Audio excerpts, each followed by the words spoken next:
கர்த்தருடைய நாமம் மகிமைப்படுவதாக. இன்னைக்கான வசனம் நீதிமொழிகள் 23ஆம் அதிகாரம் அதன் 18ஆம் வாக்கியம்.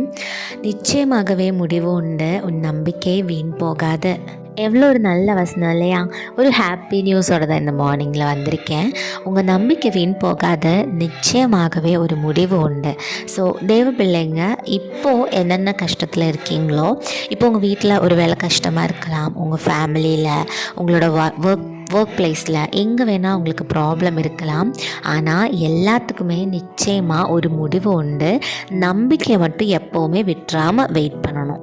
இல்லை நம்பிக்கை எல்லாமே விட்டுட்டு, இல்லை முடிஞ்சு போச்சு அவ்வளோதான், இன்னும் ஒன்றும் மாறப்போகிறதில்ல அப்படின்னு உங்களுக்குள்ளேயே ஒரு அந்த ட்ரஸ்ட்டை பிரேக் பண்ணிவிட்டு ஒன்றுமே நடக்காது அப்படின்னு நீங்களே மனசுக்குள்ளே முடிவு எடுத்துட்டிங்கன்னா கொஸ்டின் மார்க் தான். ஸோ அவர் நல்லா ப்ரேயர் பண்ணுங்கள், அவர் பார்த்துப்பாரு. நம்பிக்கையாக இருங்க. ப்ரைஸ் தி லார்ட்.